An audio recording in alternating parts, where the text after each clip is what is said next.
One of the great surprises of my adult life is that Greg Cody has become an Amazon addict. He's addicted to making little purchases, tiny little purchases that end up at his house. It's crazy the things I buy these days. Delivered today will be a backyard bug zapper. And I'm not sure why, because I don't have a real mosquito problem. I have these little moths that are supposedly eat my grass or something. I don't know. So I buy a bug zapper. $29.99. Which one did you go with, Greg? I've been in the market for one.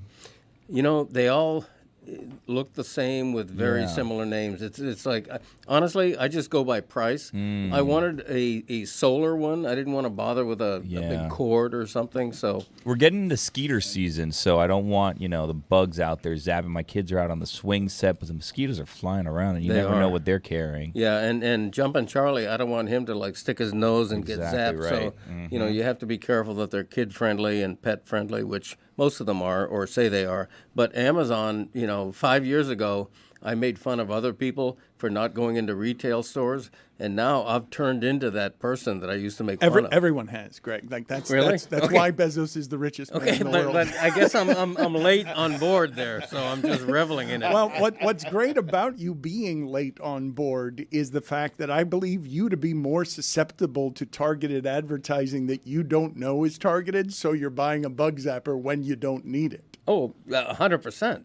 Yeah, I bought this little Dr. Gundy or whatever his name is. I bought this little drops that you put on your face to get rid of little spots, and I'm give it a try, right? Yeah, I'll try anything. That's the beauty of Amazon and the business model. You buy things you don't need. I bought 2 fake ears, 2 artificial ears. Yeah. I mean, I'll buy anything. Ears. It's great. Put it on the poll, please, Juju. Is Bezos the richest man in the world because he's convinced you to buy things you don't need? 100%.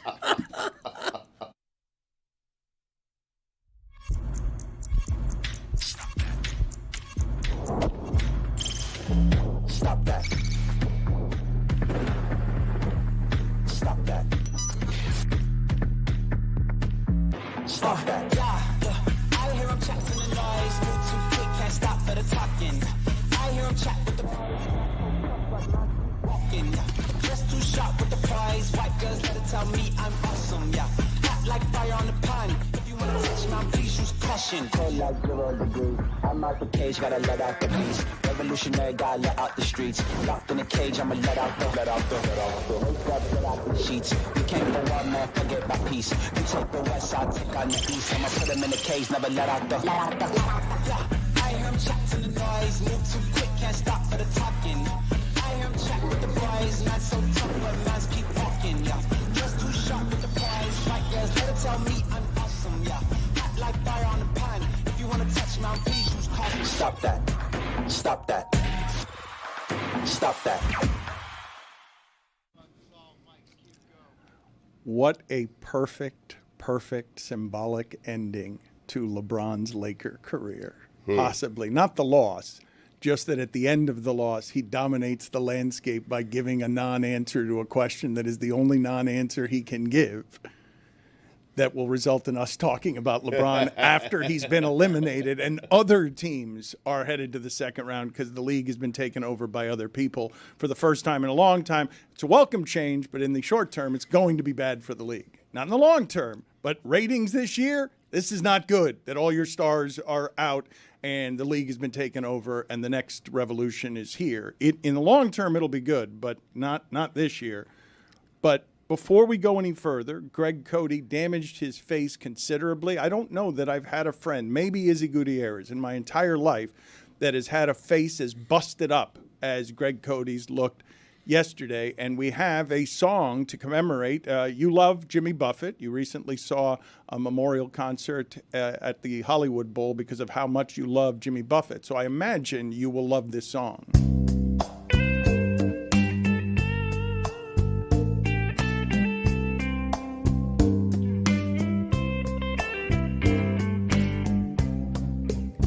Tripping up.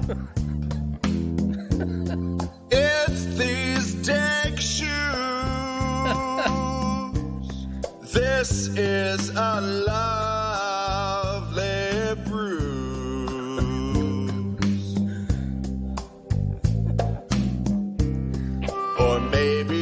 fainted. I woke up confused, honey. This is a lovely bruise. Yeah, baby, this is a lovely bruise. Yeah, honey, this is a lovely bruise.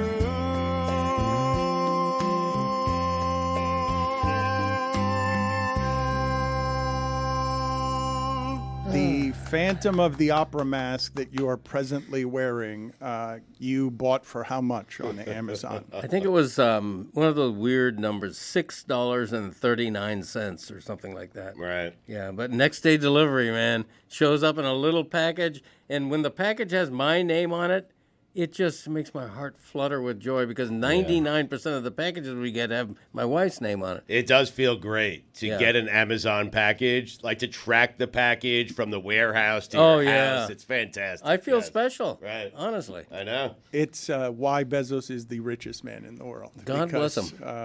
Even every after, penny. even after giving up 50% of his stuff. I mean, I was still reacting to the God bless him part, not the. Yeah, worth every penny of it. Convenience, man. He's selling convenience. look at you. I'm telling you, and this thing, it's as sturdy as flimsy plastic can possibly be. That's right. We will really have a is. reveal in a second here, but let's go back to yesterday because it has healed some since yesterday. Let's look at the picture that we have of Greg Cody that has been now, it's been a day, and you've gotten all the clicks that you wanted from embargoing the information on what happened. You threatened to take Chris Cody out of your will if we took the clicks that you got from revealing how it is your eye got that way. But can you tell us now, for the people who have not heard the Greg Cody Show featuring Greg Cody? Yeah, Fine. it's all over, man. It's all over the country. Well, I took a spill. I took a bad spill, and I face planted on asphalt, Oof. and that's what happened. Did you And- feel it coming? Did you No. feel? No. Like you just passed out from one second to the next without feeling like a wooziness or a It was lightheadedness? a Nothing coughing like fit. that. He had a coughing fit, so he stepped outside like he does, and I'm pretty much done the chronic cough thing, but I did have a little bit of a coughing fit just before that. But I was not aware of fainting, of passing out, of falling. 1 minute I'm walking to my car with my heavy bowling bag in my right hand, and the next minute I'm down on the floor, barely conscious. And I say barely conscious because I'm supine and hearing what sounded like disembodied, distant voices hovering over me. And thank God one of them was Christopher's voice. That's something worth thanking God for. The detail here that was here now that would have been worth giving the clicks to the Greg Cody Show featuring Greg Cody because Fine. of how truly pathetic a detail it is to have in the middle of this. You walking somewhere with a bag with your bowling ball Yes. 14 pounds. for your Actually, I take that back. 15. Wow. That's a big one. That's a big ball. Yeah. Yeah, Yep. no doubt. Do a lot of damage. Yeah, you can. The ball okay? You know what? The ball's okay. All right. Yeah. Yeah. for your weekly bowling match Yeah. that represents the last vestiges of any athleticism or competitiveness that you still have in your soul. It's a league bowling thing. Christopher and I, it's a family league. It's Christopher and I, his father-in-law, Michael, and then a family friend. It's a wonder. I look forward to that weekly bowling league like none other. Dan, that's unfair. Have you seen this man kick field goals? I mean, Thank you. true. You're welcome. Thank you, I Stugotz. have, and he hurt 7 himself. years ago. And he hurt Well, himself. I mean, Well, there's nothing you can do to prevent injury. I know, but that would end his athletic career. I said the last vestiges Some thought of it his would. athletic career, Right, and he well. comes back with let me make a correction here from Yeah. 7 years ago when Greg injured himself trying to kick a field goal that ended his athletic career. yeah, but he's still out there bowling. I mean, And bowling requires athleticism. Believe me. Yeah. Put it on the poll, please, Juju. Does bowling require athleticism? Believe me. Hell Le yeah. Norm Batard Duke. Show. Yeah. That's right. The Duke. How'd you bowl that day? I think that the most important question. How did I bowl? My bowling game is mediocre. You're about a 150, right? I'm about a 150. I am exactly a 150 average. And, I'm capable of bowling a 200. I'm also capable of bowling a 112. So I'm all over the map. Very inconsistent. Chris Cody, can you please play the Lord song of the last time where we buried Greg Cody's entire career as an athlete? I've never seen Cody in the flesh, but he sounds like he's 80 years old. I know he's not proud of how he dresses, in an 80s shirt and a 70s haircut.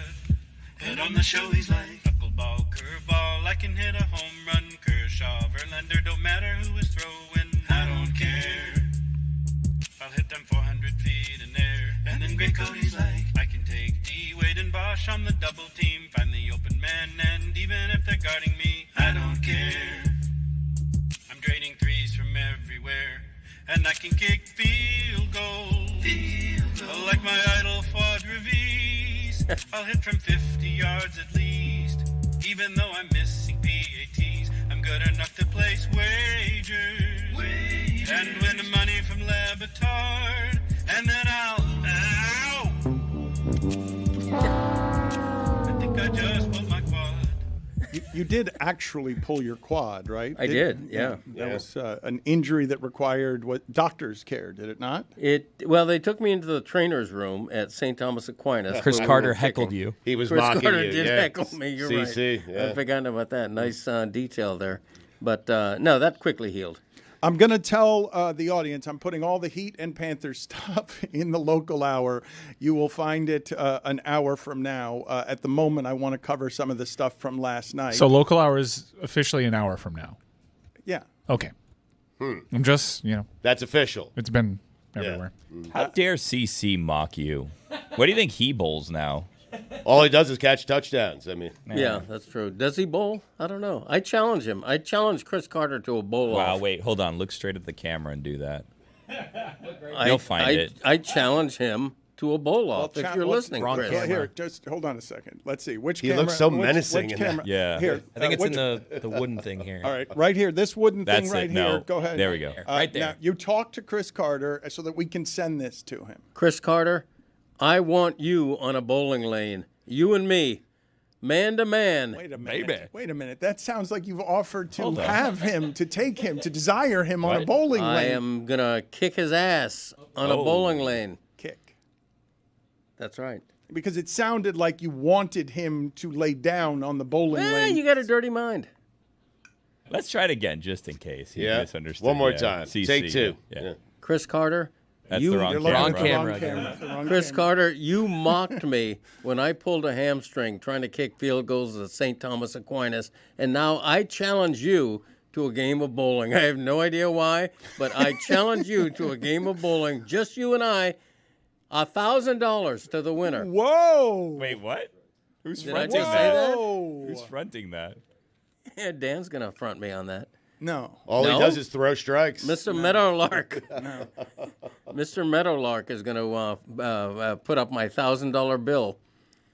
Do you guys do the same thing when you hear the name? Well, he called it Fuad Revis. I thought it was. I've always pronounced it Fuad Revez. Same, yes. Right. But do you guys go the same place mentally than I do? Because there's only one place I go with the when I hear the name Fuad Revez, and it is not football, field goal kicking, or being good at anything that he was good at that I knew about. It's something he was good at that I didn't know about, which is that the Vikings had a defensive tackle, John Randall, that everyone in the league was kind of scared of. He was terrifying. He would celebrate his sacks by crawling around and pretending to urinate like a dog on the quarterback. And John Randall was a menace in his own locker room. And one day he went after Fuad Revez, Yes. who then ended up putting Tomato. in like a figure. Do you pronounce the Z? Actually, I think it's just Fuad Revet. Huh. Was he French? I don't know how to pronounce this man's name I because put a Z on there. Fuad Revez. Revez. Fuad Revez. Chavez Ravine. That's right. Yeah. Yeah, that's exactly right. Regardless, John Randall was locked up in the locker room in a way that he had to tap out because the kicker. Oh, you have that story. Excellent. I didn't know you had that story. I heard on Friday from an informed source that Fuad Revez, the kicker, reduced him to tears in the Vikings locker room. Fuad, true or untrue? Well, let me say this. It is true to a certain degree. It's true in that he always liked to just jump on people from behind and just give them a hard time. And he did that to me, and being that I was a former wrestler, and I was able just to wrestle my way into putting him into a lock, into a position that he could not get out of until he was able to beg for me to let him go. So needless to say, from that day on, a lot of my buddies just gave him a really hard time. Begged. Made John So Randall awesome. beg. Wow. Yeah. Let's go to last night, Stugotz, because a handful of interesting things happened.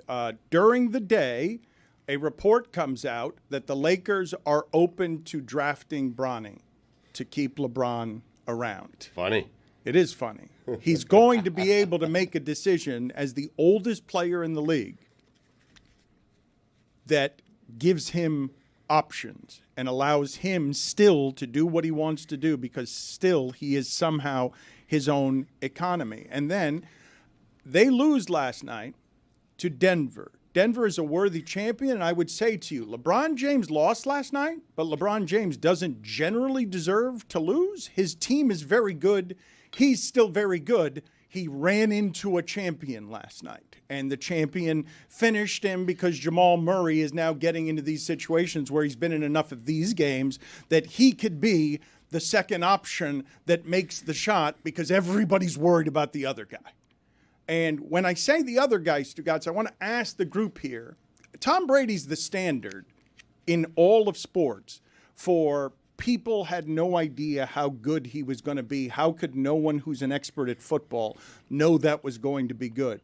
But I think this is the standard in basketball now. This guy in Denver, Jokic, not throughout sports, but in basketball, a guy who made everyone look like a fool because how could you not know that he was this good? How could nobody know that there was a guy who didn't deserve to be drafted in the first round, who was going to become as dominant as anyone you've ever seen? And in the game last night, he's the guy you know is going to win. You know his team is going to win because he makes excellence look boring. I'm asking you, Manu Ginobili used to be someone like this, who made it the Hall of Fame from the second round. The Spurs were said to be good at this, but I don't think I can find anything in basketball that vaguely resembles close to, what do you mean one of the best players ever? Nobody had any idea he was going to be any good.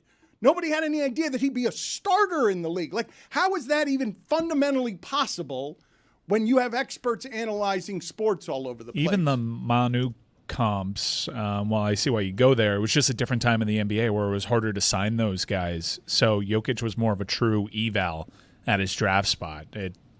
It's considering the resources that go into NBA and how just different it is to scout that.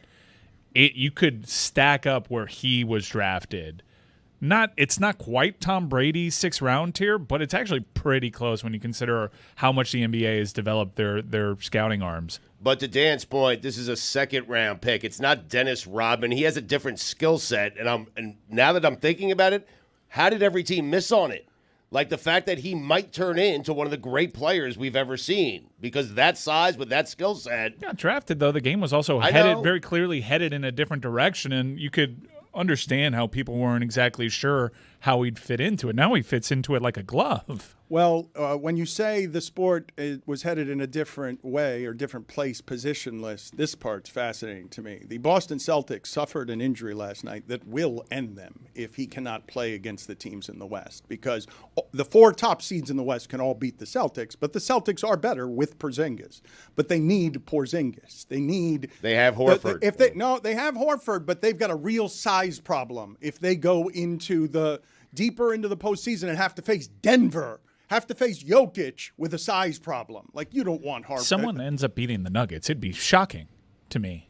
Just given what we've seen recently, no one's really had an answer for him. How do you go about stopping them? I'm asking because I'm genuinely curious because I don't pay that close attention to the sport to know or even comprehend what the book is on stopping Jokic. This year's team is actually better than last year's team that won the NBA championship. And the reason I say that, Mike, you and I have talked about this guy for a while, but he's finally coming into his own. Michael Porter Jr. is the reason the Nuggets are a better. Dan. No, I disagree. He was with you. so good last night, Stugotz, and he's been so good all Stugotz, season. This is where I disagree with you, okay? Michael Porter was good all of last season and then was the worst starter in the finals. That team is not as good as it was last year because Bruce Brown and Jeff Green matter, and their bench is light and young.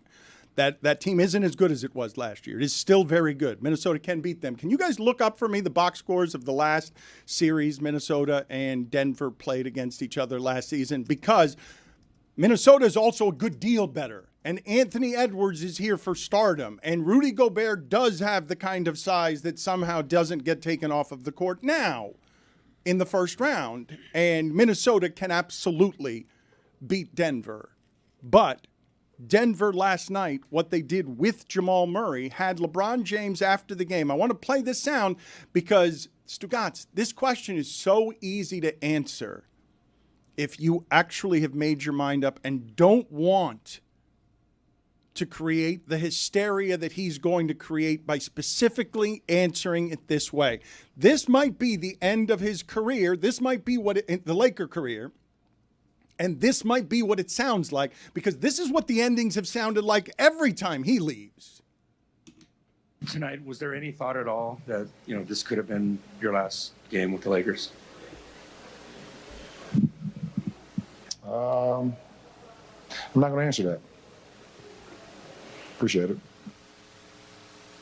What a perfect final act. Well done. Yeah. The pause said more than the no comment. The no comment said more than smirk.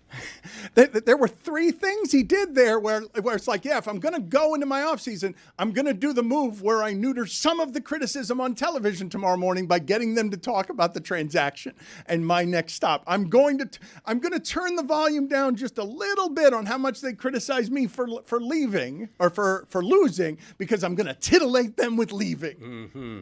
It's so good. It's such a good move. It's a veteran move by him. And almost immediately come the leaked reports. The Lakers are open to drafting Bronny and giving LeBron what he wants at this stage in his career. And I got to say, just because you're accomplished and you want to bring your family along, that's kind of whack, no? Yeah, but it's the ultimate power, like, the ultimate flex. Just you're long in the tooth. You've had a Mike, nice career in your industry, and you insist on bringing a family member around. It's just I could never. Mike, he's 40 years old. He's going to be 40 years old. If he could convince an NBA team to draft his son, who has no business being drafted in the first round, that's the ultimate flex. But Mike's right, though. It's unprofessional. Mike's right. You shouldn't do that. No one thinks he's as good as you do because you're just related. No one wants to see this. You're biased just because you love the person. It's not about their qualifications. It's not about merit. That's supposed to be a meritocracy. Sports is supposed to be a meritocracy. LeBron has talked for 10 years about wanting to play with his child. Yep. You shouldn't work with your. Tom Izzo played his son. Father. I mean, I agree. It's nepotism. You shouldn't work with your son. You got here a little late, Greg. We were already doing that. It was really more of a barb at Dan. No, I took it. I absorbed it. The reverse Nepo. And then I realized I saw it was directed at me, but while I did it, I was staring at Chris. I was like, why am I on the camera right now? But last night, Stugotz, I'm telling you, the Lakers are good, and he's still good. Like that's. Oh, he's great. Yeah, he was really good. He was really good down the stretch, Yep. going to the cup, getting Aaron Gordon out of position, and taking advantage of that, going to the line, doing the LeBron things, and you realize that even if it's not Jokic making the buckets on the other end, his presence just absorbs so many bodies out of there that Aaron Gordon can win a one-on-one against LeBron James and rip it away from him, or he can go up and get it himself and turn a mediocre possession into one that they get 2 to 3 points on. And Jamal Murray's finally he's getting healthier and healthier with each passing season. I don't know if he's ever going to be bubble Jamal, but he's exactly what they need to be that guy down the He wasn't stretch. supposed to play yesterday. He was begging him to play. He should have sat out. Yep, hit the game winner. I have some advice for LeBron James. Me and Greg were talking before the show. I think this is a great final act because, Dan, when you think back at his career and you think about what he's chasing and who he's chasing, and that's Michael Jordan, of course, LeBron has won championships in the South. He has the South covered. He has won in the Midwest. He has Middle America covered. He has won out west with L.A. He has the West Coast covered. Whoever loses between the Knicks and Celtics, okay, in the Eastern Conference Championship is where LeBron goes. Because if he goes to one of those teams, okay, and he helps them win a title, Boston, can you imagine? He wins one in L.A. and one in Boston. Perfect. Or the Knicks. Yes. Oh, my goodness. I think people, Dan, he would have the entire country covered, and I think people might start saying that he was better than Michael Jordan. Yes. How about that? Stugotz is right. The king of LeBron, the king of New York. Yeah. That's the apex of a mountainous career. Yeah. I just It- want to it be. I really want to be is. clear on Stugotz's takes on this because he can be It's advice, that's all. wildly inconsistent. You didn't want him on the Knicks when I asked you 6 weeks ago. You simply right. flatly stunned me by saying you didn't want him on the Knicks. Hold on. Just Okay. hold on. Well, Hold on. that was then, though. Just hold on. Okay. Yes, that was then. And now you are saying, I've been saying, meaning you, for the entire time LeBron's been alive, he's not as good as Michael Jordan, but he will be if he comes to my team. No, not his team per se. The region. Well, no. But, Region. Yeah, but Yeah. New He York. said he tossed Boston. No, in but there. Dan's right. I was thinking Knicks. But he has to win one. That's right. They have to But lose, and he has to win one. So only winning one for you will make him better. Winning one for me is like winning 10. That's right.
Pablo Torre is going to be here in a moment. He is tackling a topic on the next Pablo Torre Finds Out that I believe everyone in this room will be interested in. As soon as I present to you the subject matter, I happen to be talking about the thing he's doing in the kitchen with a few of my friends recently. It's a story from 1973 in sports that I would love to happen today. Wow. Just to see how people reacted, because I am certain you guys are going to be interested in the subject matter.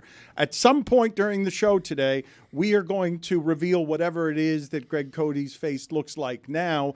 He wants us to do it now because he's finding the $6.39 purchase on his face to be uncomfortable. And so he wants to take it off now. Should we just get it over with? Because we've got a couple of, I'm going to say, anticlimactic announcements to make around here today, because Stugotz has botched another thing, and he's taking advantage of the fact that nobody is in charge around here anymore. That all of a sudden Mike Ryan has left his position to just snort hockey all the time. And now Stugotz, he ran Whitty out of here because Whitty was just tired of, loved everything about the job except trying to corral Stugotz. He's going to make Billy fundamentally insane. I mean, Whitty would wake up one morning expecting me to be in studio, and I'd be at Shoreline Amphitheater watching Dead and Company.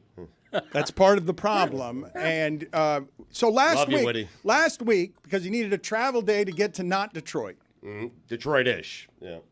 Detroit. He needed, that would have actually been a better way to do it. Detroit would have been a better way to do it than the way, I know that you did it parenthetically by putting the entire Troy in the way Tony did it, but the way that Greg just said it would have been the way to do it, just Detroit. I'm there for you. Like a faux Detroit. Funny. Yeah. Detroit adjacent. But Stugotz needed 2 days to get to not Detroit. Yep. So he had to be out Wednesday's show and Thursday's show. And before leaving Wednesday, he pulls me aside. Me, I'm not the planner, and tells me all the different ways that the book has to be announced last week and reveal the cover, and he's not going to be here and do it last week. And so I did it last week. You did? And now he wants to do it again today because he says today is the reveal of the book cover, and I just don't think this is the way to make announcements. You weren't supposed to do it last week. I was just checking on inventory. I was making sure the cover was here. I was making sure the book is here, and it's here. And I was going to make an announcement. And so you weren't supposed to do it last week, but I appreciate that you did it, and you're about to do it again. How about that? A little bang for my buck. Why would I do it last week unless you told me? Like, why would I announce something with the cover and formally and bring it out and do the whole thing if you hadn't told me to do that while you were away, and except you weren't supposed to do it so early. And today was the day we were supposed to. I was waiting for a co-author to be here with me, and I have one in studio. His name is Greg Cody. Thank you. Still waiting on your forward, by the way. It's a great looking book. Thank you. And it is. that cover is spectacular. Yeah, what did you have to pay the league to license the Lombardi Trophy? We mentioned this last week, Stugotz. We think you have a liability issue here that you don't know about, that you've just done some things that you can't just sell as if it's yours. I don't know how you got a licensing agreement with the 4 major sports. I think the good people at Random House who have been at this for quite some time, they know what they're doing. I mean, I have a book deal with Random House. That's true. That would argue the other point then. Plus, if you look real closely, Fair, Billy. if you look real closely on the football trophy there, it says Lombardi Trophy. Like they get around it by just slightly misspelling Lombardi, Detroit. which is brilliant. Yes. Yeah, it's brilliant. Vince Lombardi. Also, that's not scale on the trophies, but that's nitpicking. You're going to critique the cover? Well, it's just we all know that Lord Stanley is much larger than the Lombardi Trophy. Now, if you want to make the Lombardi Trophy the same size as Lord Stanley, I'm all for that, but it's just not accurate. What's the announcement? Is it just what the cover looks like? So the announcement is now through Thursday, okay? If you go to StugottsBook.com and you pre-order the book, you're going to get an autographed copy. You're also going to get a special insert, a decal. It's very cool. Instead of a bookworm, it's a book snake. How about that? Oh, that's very clever. Yep. If the World Series trophy were the same size as Lord Stanley, it would have impaled somebody by now. That's true. You're hung up on this. It would have poked somebody's eye out. It's just Right. there's a reason why practically it is the size that it is. But for your personal record book, unless in your personal record book all the trophies are all the same size. Billy had a great idea yesterday, and perhaps, I don't know, I wish I would have done this, but all the people that contributed, Greg Cody being one of them, Mina Kimes, Tim Kirchin, I thank all of them, Stan Van Gundy. Billy wants all their names on the cover of the book, but he wants them in order.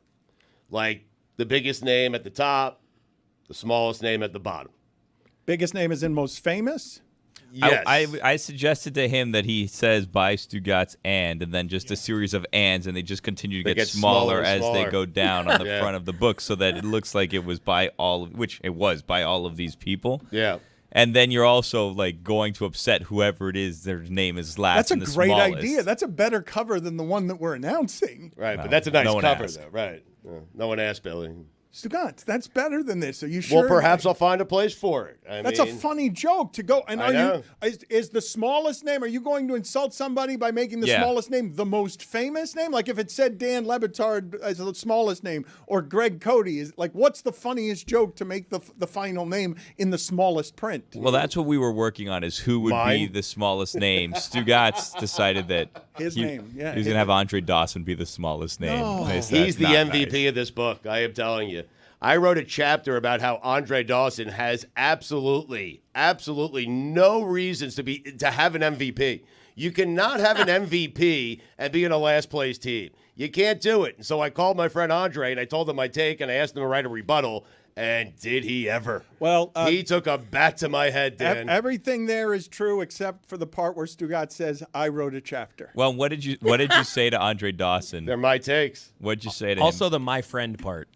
Well, I said, Andre, I need you to do me a favor. I wrote a chapter. It's called. No. How did you thank him when he sent you that lovely chapter? Well, I sent him I told him he's not the real MVP. Like I said, you're the MVP of the book, but you're still not the MVP of the National League for the Cubs. That's what I said to him. Billy, can I know that Hawk got right back to me. I know that we have a long history of Stugotz just doing truly, shameless. Felt like Billy was setting him up for something For a story there, he told me and- yesterday, which is he said that he told me, like, "Oh, thanks, Andre. I love this. You did a great job. Also, you still shouldn't be the MVP." Well, that's what I did. Yes, that's what I just said. I mean, he's not the MVP. I mean, that team won like 47 games. Hold on. Thank you for writing a chapter on Hold on. Let me just explain. Dan, you can't be an MVP in a last place team. Hold on. Let me explain to the Can audience. write a chapter.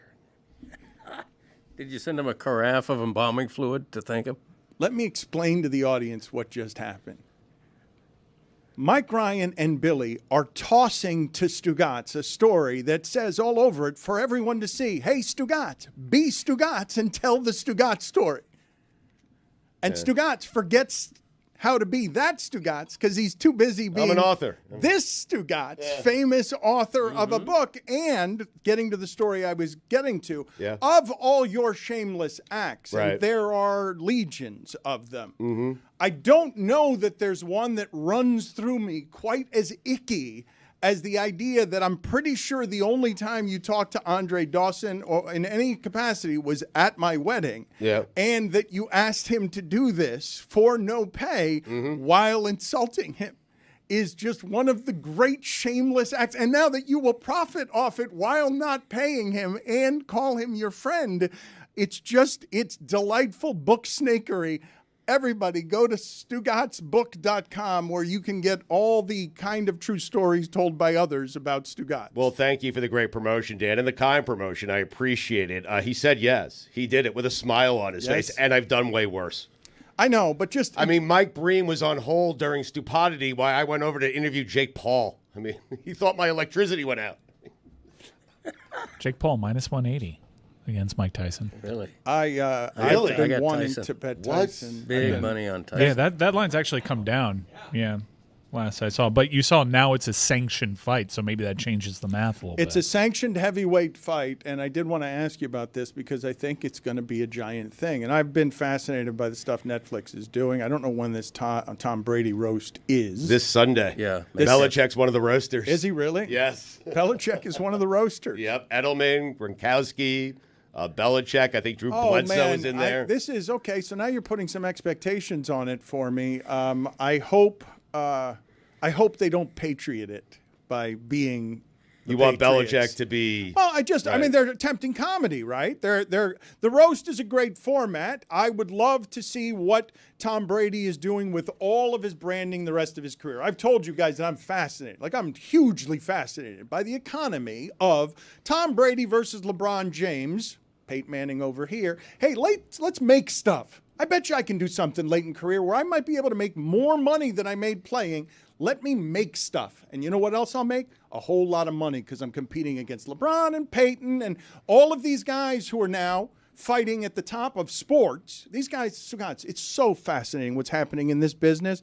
These athletes who have stormed it, all of them realizing, wait a minute, I could just use my fame and a microphone, and Paul George has got something on the side where he doesn't need any media ever again for anything because he's got his own platform and can speak directly to his fans, and he's figured out what Draymond Green has while still playing. Let me go get that money now because holy shit, there's more money after, as Shaq and Barkley will show you, than there was playing. The athletes don't need us anymore. We talked about this 10 years ago. But, they don't need us. So the part that's fascinating about the making of stuff, Jake Paul is the younger version of this. He's just made a giant event in boxing. He created that from the sewer. Like, that's all self-made. That's YouTube. Yeah. And he's going to fill a football stadium in Dallas fighting someone, and we're going to watch. And boxing has now become, whether you like it or not, it's circus freak town. This is what we want. Not the boxing fan, not the purist. No, the spectacle. And young person, Jake Paul, about 1,000 miserable, questionable things around him, but very little governance, fights Mike Tyson. And people are going to watch it. And I find it interesting, and I've got a very strong chance of being hugely loud wrong. Because I, wanting to believe in 57-year-olds, because I'm almost one of them, might be underestimating that the betting odds are, hey, Jake Paul's young and strong and kind of a good boxer. But I'm like, it's Tyson. Right. I would not fight him at 90. He could be in hospice dragging a dialysis machine, and he will strangle me to death with its cords. Well, your logic is winning out because when this line first opened, it was really inflated in Jake Paul's favor. Super inflated. This is not just some old guy. This is the 57-year-old guy anywhere in the world whose fists I would fear more than anybody's.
I've been telling you that Pablo Torre is consistently finding that at the end of his curiosities, there are a whole bunch of things that a lot of people would be interested in knowing more about. And I was just saying before he came on with us here that just this weekend with a group of people, I was talking about something that happened in 1973 that if it happened today would be truly amazing. But it happened 50 years ago, and now he's doing a story on that thing. And Pablo, go ahead and tell the crew, because I told all of them that they're going to be interested in the subject matter. Tell them what it is that you're putting out in public.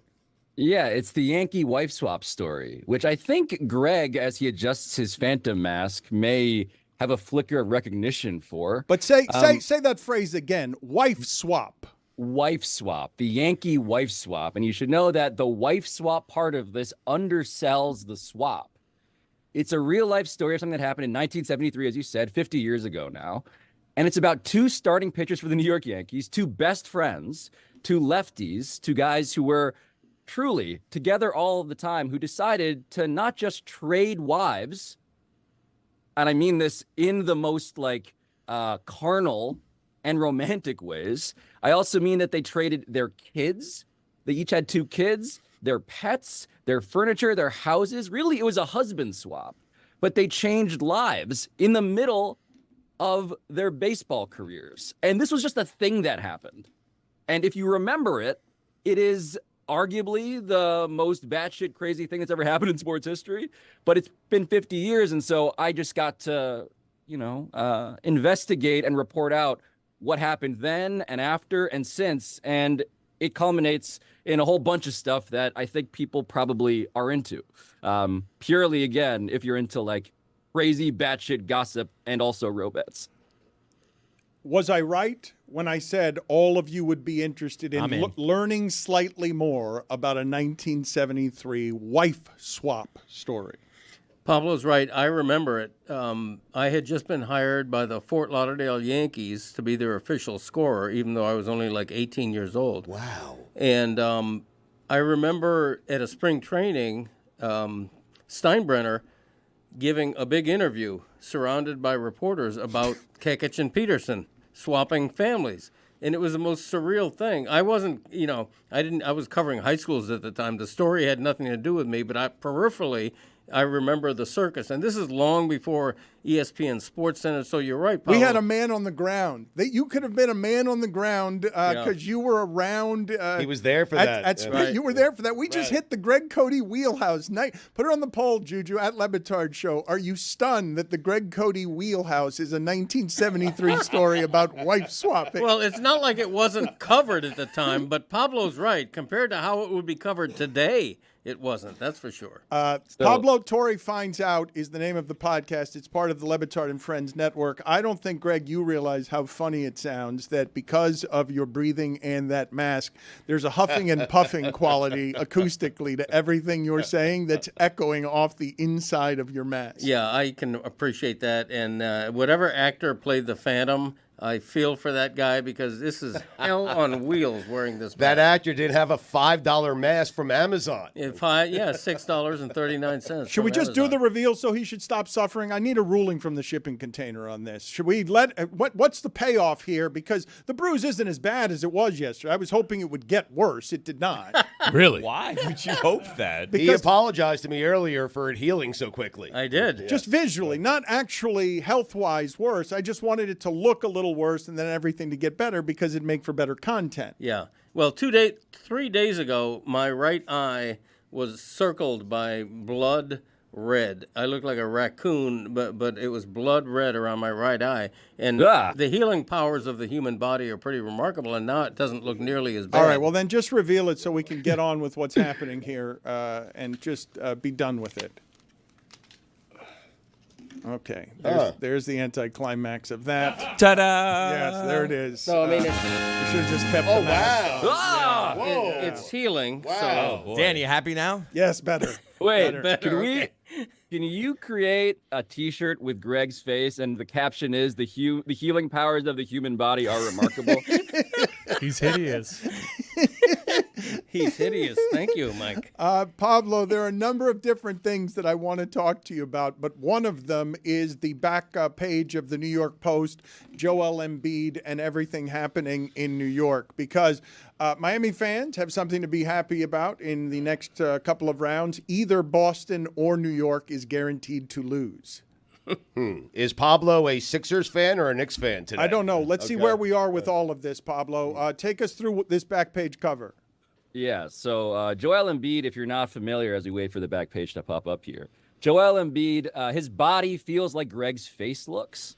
So he's not well right now, okay? But the most hated man in New York is the big 200-point font on the back page of the Post. Knicks fans set to tell Embiid how they really feel. And at this point, it just feels like bullying. I've spent the weekend reflecting on how I've been handling this story, and I have criticism for Embiid in a way that makes me feel like a guy who turned heel. That's what Mina told us, Dan and me on our group chat. What an incredible heel turn for Pablo to start killing Joel Embiid and get all these Sixers fans mad at him. And at this point, when I say to you, okay, that Joel Embiid had 1 point in the fourth quarter of this last game, that he had 0 rebounds in the fourth quarter of the previous game, that in the first 2 games he had 0 rebounds, I believe in the second half, or whatever it is. Lots of zeros when it comes to that guy. He had 1 point in the fourth quarter. So look, to me, it's just stating the obvious. And the fact that he is the most hated man in New York feels like this city's appreciation for a punching bag, for a piñata. It feels like it's piñata season on Joel Embiid. Pablo, so this is him, but Pablo, come on. look, this is what is so great, fascinating, humanizing about all the storytelling that is in sports that's so wonderful. New York, Stugotz, is about to get so obnoxious. Yes. So obnoxious. Yep. And in comes the guy uniquely qualified in body type and character to handle not to handle this, just to be a troll. And after 3 years of my body works perfect, and look here, chop, I'm bigger than everyone, chop, and all he is a troll, and he's welcoming the fight. But now he's got Bell's palsy, Stugotz. His face is drooping, he can't blink his left eye. He should be wearing a phantom mask. I thought you were talking about Taylor. We're going to go to Taylor. He's on a train. He's almost arrived at Madison Square Garden. But what's about to fall on Embiid's head, Pablo? This is the place where people are made into either heroes or crushed under it, because I would not want to be him headed into that. Yes, the superpower of New York, the real thing New York City can sell is that it has this spotlight that actually melts people. It's a thing. That building specifically, more than Yankee Stadium even, that building is a spotlight. You shine on people, and you see whether you can actually destroy them. And Joel Embiid in the fourth quarter, the reason I say the fourth quarter is because it is a proxy for pressure. And pressure has never felt more palpable than in the Garden when it's sold out and the Knicks are onto something. And they're onto it. No, and they just trampled your building, so that after the game, you're saying you're pissed off because New York, hey, wasn't Philadelphia sports town. Stugotz, I would not want to be Joel Embiid. My body doesn't work right. The stress is in my face. It doesn't allow my left eye to blink. New York is coming for me, and I don't know what to do about their little guy. And then they start offensive rebounding, and I can't get Hartenstein off my back.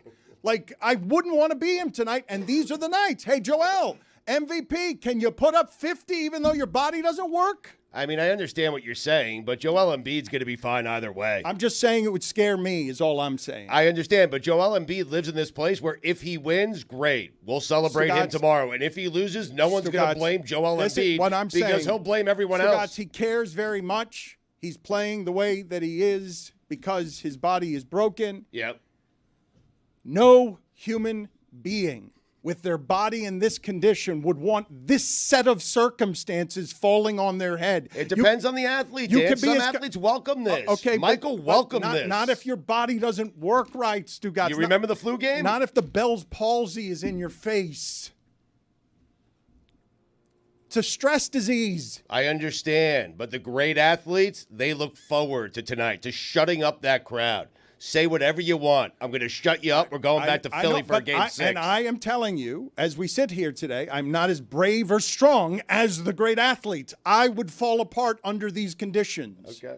What I'm saying is that I've watched Joel Embiid now for almost a decade, and I have not seen, and this is the criticism I have of him, he has not risen to those moments. I got people really mad at me because I said he needed to step up in a big game, and of course he scored. He has the greatest postseason resume this postseason of his entire career. He scored 50 the other night, and that is still true alongside the fact that at the end of a game, it doesn't look like he is seizing the moment.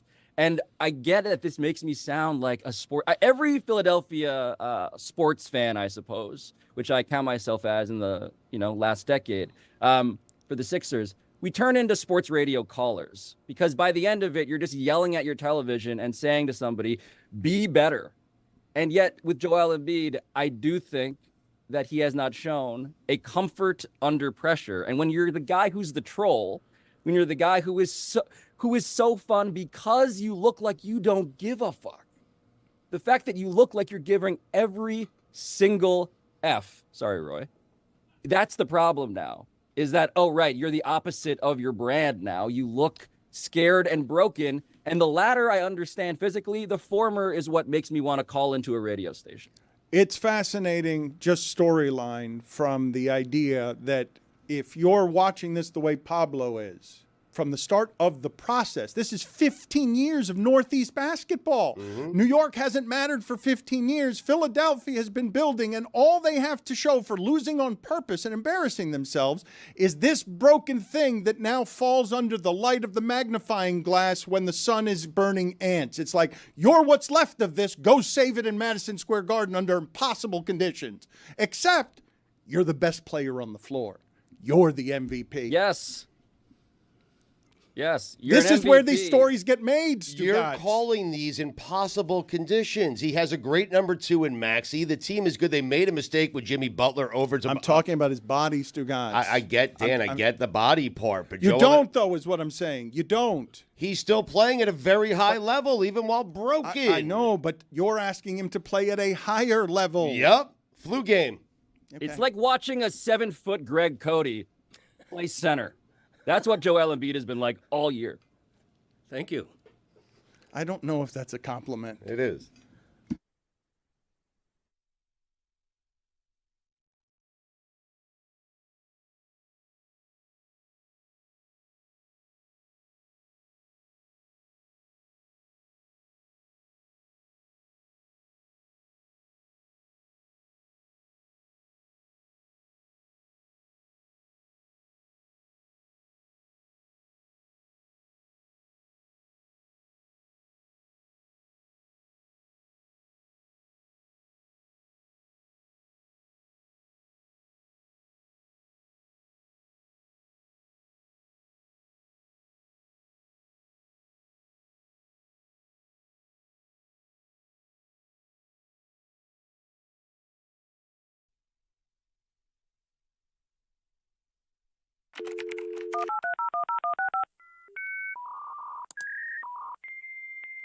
We're in the chat room today with Vegas legend Wayne Newton. Enjoy this throwback interview from the Dan Le Batard Show with Stugotz. If you were to take us on a tour of Wayne Newton's house, can you do that on the radio? Can you just sort of take us on a tour of your house in Las Vegas? Like, what's the coolest stuff if you had to impress somebody? A quick little tour would be through some antique wrought iron gates, and then there are 65 purebred Arabian horses that you'll see and go by. There's a car collection of Rolls Royces, Bentleys, 3 or 4 one-of-a-kind cars in the world. The home's 14,000 square feet. We have all kinds of birds, monkeys, penguins. It really is quite a place, and none like it around. So you come in, and why do you have so many animals? Why are there penguins in Las Vegas? Like, what's happening there? Well, I love animals and always have my entire life. My 2 penchants were horses and music, and I couldn't decide which I loved more. I can tell you which afforded the other, though. And That's right. That's right. There are only 3 species that are Arctic penguins. All the others come from South Africa, the Galapagos Islands, Chile, and cannot take cold weather. And I swim with them, and And then the few times we've had snow or inclement weather in Las Vegas, which is very rare, as you can imagine, we actually go and take them inside. Somewhere there is the visual of Wayne Newton swimming on his property with penguins. There it is, yes. You confronted Johnny Carson, right? Johnny Carson was making fun of you on air, and you actually went right up to him and confronted him, correct? I did. I let it go on about maybe 2 years, and I went through his agents, and I went through his production manager, and I went through his show manager and everybody else that know him, and to say, hey, stop the crap because it's not funny and it's not real, and I'm not standing still for it. And he kept it up, and I went to L.A. to record a religious album, if you can believe that one, and as I'm doing the album and doing the tracks, the drummer says to me, I was surprised to see you here today. And I said, why? He said, oh, you obviously didn't see the Carson show last night, did you? And I said, no, why? He said, well, it was pretty brutal, and he filled me in on the details. And I told the man who was producing the album, I said, go ahead and do the tracks. I'll be back in a minute. And I left the studio and jumped in my car. I was recording at Capitol, and went right over the hill to Burbank, and I walked in Carson's office, and he was sitting there and with his producer, and so I said to Freddie DeCordova, his producer, I said, would you excuse us, please? Woo. And he got up and walked out, and I then explained to Carson why the lack of humor, if you want to call it that, is going to stop. It's going to stop now, or I was going to clean the building with him. And Wait.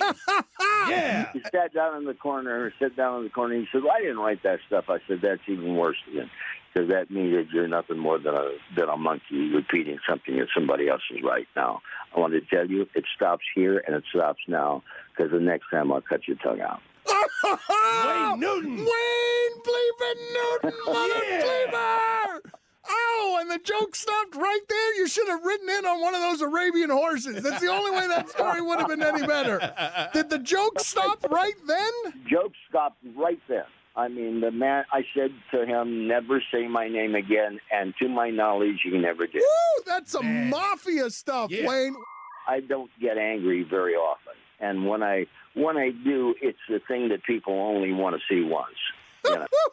And I'm a third-degree black belt, and in martial arts, very heavy, and have been for a long time. I didn't know that about Wayne Newton either. Yeah, a black belt. Amazing. Yeah. Wayne, this was delightful. Thank you for making the time for us. We really enjoyed that. It was my pleasure, guys, and I look forward to meeting you in person and saying hello and having a drink together.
I'm sitting right in the middle, Stugotz, of a hugely weird sports time in South Florida. Yeah. The pandemic made everyone crazy. The last 5 years of pressing the gas on sports. We're going to inundate you with all things in sports.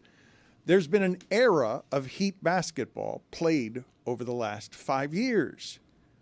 And we have burned through the Jimmy Butler years. The last 15 years, listen to what I'm going to tell you here. The last 15 years of basketball has been dominated by LeBron James, and he's given us 20% of what his economy is. He birthed a sports movement in a town where nothing won, nothing grew.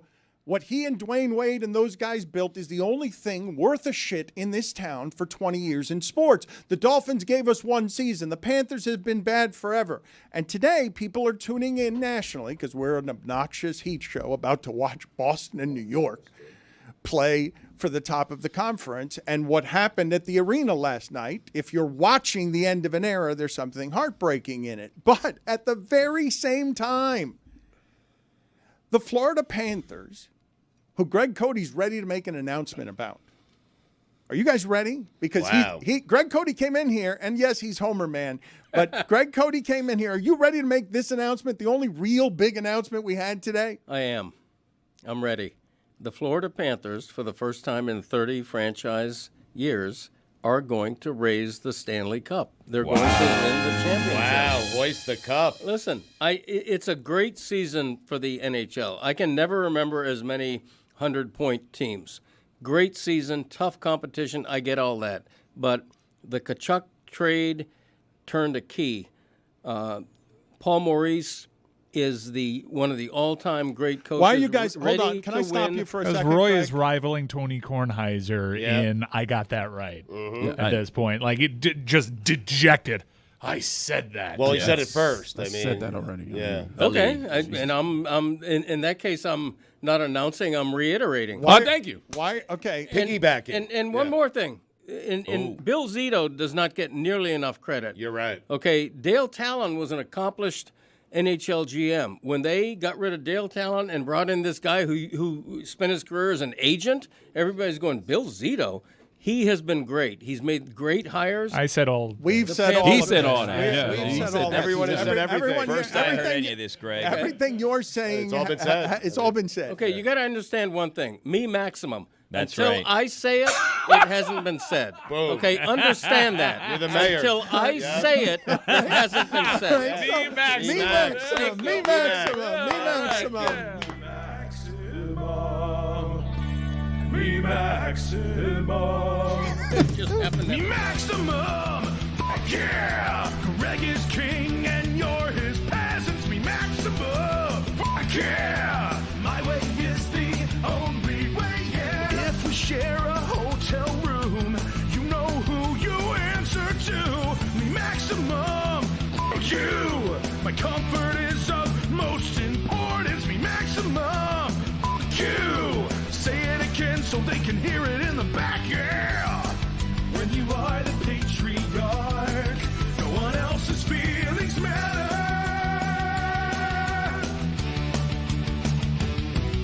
Vacation, me maximum. Restaurant, me maximum. Article, me maximum. Cody Show, me maximum. PFBI, me maximum. Back in my day, me maximum. Hee-haw 3, me maximum. It's hee-haw me! Yeah! I think it's an excellent lean-in. You should lean in absolutely to I'm going to be self-involved, self-absorbed media member. That kind of thing. And you know it. Pride of a lion. Boat shoe. Miller Lite. And like a ride. All night. Falling down. Getting hurt. That kind of thing. Yeah. All right. So good. All right. But the point, Stugotz, I'm saying, I know that we can be hardened media sports people post 50 years old. This is an old room covering sports in this town for a long time. And we haven't had, I don't think, a night that felt quite like last night when I pair what happens with the Heat, where you're like, ooh, okay, Boston got better, and this is their prime, and Jason Tatum's played in a lot of important games, and he's 25-26, and they got hurt at the wrong time, and maybe the Heat can recover and fix it this offseason, but it feels like these two teams have been fighting at the top for 5 years, and now one of the tires is blown off, and in the other corner of our city, the hockey team, the most championship-worthy thing we've had in hockey down here, and it's just really good and exciting, take out that specific opponent that specific way. 6-1, get out of here. Your style of play dominated, but our style wins now.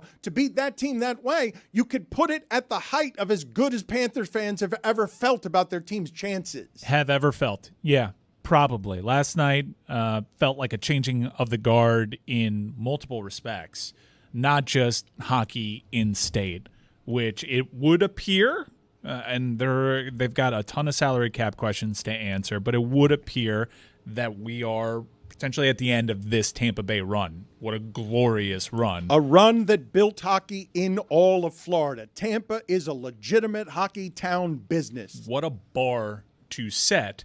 And even in last year's Stanley Cup run, something was missing for the Florida Panthers. It was the ability to go through Tampa. Now, I don't think Tampa has the same opinion of Florida that Florida has of Tampa, because Florida's always been chasing Tampa.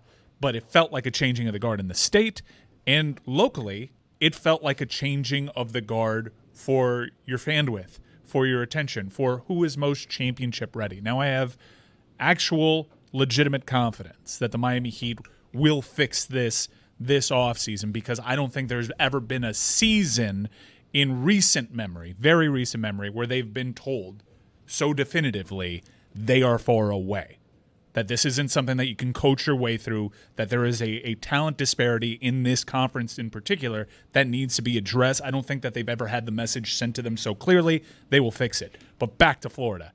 It is absolutely their time. This is the championship window. It may continue for a few years. That's the expectation. You got a lot of young talent locked up to long-term contracts, but you got Montour and you got Reinhart, and you don't have enough money to pay both of them, it would seem right now. You locked it up for something. No, now's the time. Thank God. But now is the time. Very obviously, if you've got divided attentions, okay, and people are here for the Heat tears today, and we will give them to you, except Jeremy has just popped up out of nowhere. He's not going to give you the Heat tears, I don't think. Why are you here? Why are you here? It's my job. Oh, but Ethan's here. We were doing just fine. Your job was being done. I don't know why you had to come in right now. Do you want to celebrate the Panthers? No, it's fine. I'll go. You want to celebrate getting Miami's fourth-string quarterback? Hey, welcome, Jeremy. I would say this, Dan, that whatever we got from Jimmy Butler over the last 5 years is a lot more than we all expected. Worth it, but we'll get back to that in a second, because we will. I'm going to stay here for a while today. Stugotz, you know the local hour is always my favorite hour. Right. And when seminal stuff happens in this town, where you're part of the fabric of the story of the last 15 years told in sports. Stugotz, what's happening with this Panther team, okay? A couple of years ago, that Lightning team showed you that style. No, get it out of here. We were excited about it. We were excited about a high-flying hockey team headed into the... But we didn't know about hockey back then. We didn't understand that you've got to play like this. Well, don't play like that. Play like this. That's what we know. We don't know much else. We know. Don't play. Look, Tampa play like that, and we play like this. Don't play like that. That loses to this. Okay, now we're this. You know, we also know something else. Now we're this, and you're that. We also know something else. A couple years ago, Bob bad. Now... Better. Good. Bob better. Barkov bad. Barkov line now good. Yeah. Barkov line was bad. Barkov bad. Defense was bad. Now good. Yeah, Good defense. Barkov, while the point production wasn't there for a little bit, the defensive performances certainly were, and you can't talk about this series without acknowledging first and foremost, I think, 5 players in NHL history have had 100-assist seasons like Nikita Kucherov just had. And he was very frustrating if he were a Tampa quiet. Bay. I don't know what it's like to watch Tampa hockey and have it be that quiet. He was largely erased, especially on the special teams unit that he does the most damage as a power play maven.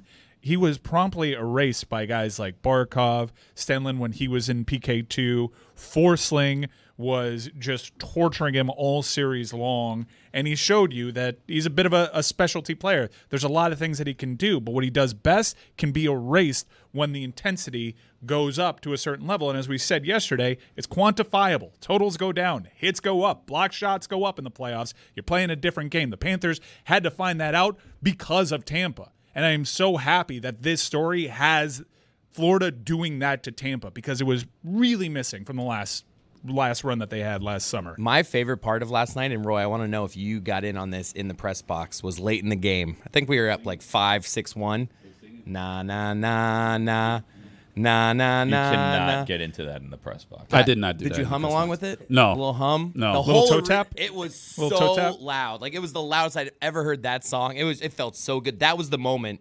It just felt like we were finally having our moment with the Lightning. The barn was just top notch last night, and where in previous playoff matchups between these two teams, you saw some blue sweaters and a fairly good amount of road representation. Not at all the case in this series, unless it shifted over to Tampa, where you saw a lot more red jerseys than you have in previous series. I know, I've been there. The state has changed. I love journalist Chris Cody imagining that in the press box, Roy Bellamy is doing that chant. He was tapping along. He was. Come on, Roy. No, I had a smile on my face when it happened. Dworky I was and not tapping. Dworky and Belly That's essentially were a singing breakdance along. routine. Right.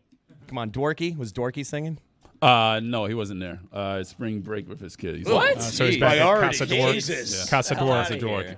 Jeez. We were thinking of new names for that show. Yeah. Dwork Belly. Oh, I love that. Belly Boys. Dwork Belly. Well, Belly, because and Dworky. we found out that Roy in the hockey world is known as Belly, and everyone calls him Belly. That's a hockey thing, yeah. One person called me Belly, and that's what you got from that? Yes. That's No a hockey falsehoods. thing. You That's all it had takes. an interview last week on Puck Boys where the guest was calling you Belly the entire interview. In the video we saw from Tampa, Dworky was calling you Belly. Belly Laughs is a good podcast wow. name. Belly Laughs. You guys really want me to change the No name of this? Dwork. Well, we're having it's a a better struggling. name, I'm going to We say want it's hockey, Roy. I'm It's gonna called say- the hockey show. I'm going to say it's a struggling hockey show. It's Whoa. struggling? Wow. It It's already got a struggling. spin-off. Yeah. All right. Doesn't mean it can't soar to great heavens Get because It Should that be the travels. title? I don't Yeah. necessarily Started. think Tampa Bay Lightning trivia was a step in the right direction. yes, it was. That was the beginning of a soaring ascent into whatever belly door, with taxi into the Dwork runway. belly, Yes, exactly. whatever it is that it becomes. The But Boulin Wall was a good tidbit. When for you those. asked the name of the Panthers goalie when they made the finals in 1996, and you said he's named after a bug, what bug were you thinking of? A hornet. What bug do you think I was thinking of? a bee, It's a bee. Beezer. Van Right. Beesbrook. Yeah, how is Beezer. the He's Beezer? called the Beezer. Famously had a bee on the back of his mask. Yes. See, some of us have been Damn watching it. hockey. We're an Roy, original 7 Roy, market. Do you not get your own joke? Who do we want next? Is what Hornet? I want to know. Carolina or hornet? As Boston? sarcasm. Well, it's either Toronto or Boston. Yeah. Close, Billy. Right. Yeah. No, I'm watching here. I appreciate you guys celebrating today. You do have Boston and the Rangers coming up. I wasn't sure if there was a reseeding. I think or it's going to what, be. you know? I think it's going to be the Canes that come out of that matchup with the Rangers. But sure, but they're all great teams in the East. Right. Okay, but the Rangers, Stugotz. I They're don't know good. whether I'm going to. Yeah, well, no, they're the best, right? Right? They won the Biden's Cup. Yeah, President's Trophy. President's Trophy. Means yes. But that's cursed. Right. The Biden Cup's Yeah. cursed. Everybody knows It that. is But cursed. Greg Cody was laughing at his son. I will tell you, Chris, that absorbing this on behalf of the audience, while understanding exactly the emotion of being near the Sawgrass Mall, singing "Na Na Na Na" at the Tampa Bay Lightning, I can totally see how Cody's kid, his heart soars, loving sports, and it feels like an emotional moment because you're knocking out that team. It means something. They're worthy champions. Like that team is terrifying, and that organization has made taught Florida Panthers what they had to do in hockey, and then they trade for Tkachuk, and everything changes. And now Tkachuk is looking at Barkov and saying, he's been amazing. He wins all the faceoffs. It's all the hits, all the blocks. Like Barkov is out there look. I don't think there's been a hockey player who's disappointed Mike more than Barkov over the last few years. You hate him in the playoffs. Well, no, Bob and Barkey during the runs that didn't end with a Stanley Cup Finals appearance that ended at the feet of the Tampa Bay Lightning. They would go missing. They were inconsistent.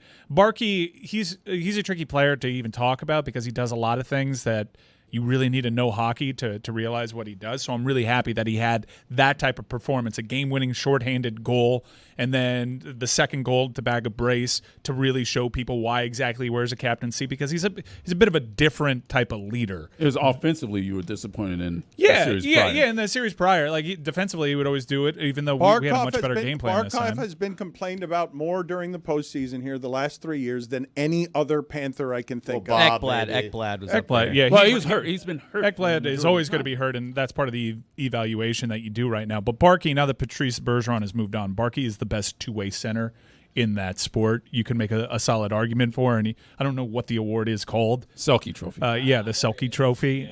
But he should perennially be named a finalist. By the way, Bobrovsky, a finalist yesterday, was named for the Vezina. He started a little slow, but then he got stronger as the game went on, and I think it's hugely imperative for their playoff and championship chances that they get this rest now. Not just for Sam Bennett, but also it seemed as though Bobrovsky, especially in that Game 4, was showing you could use a bit of a breather.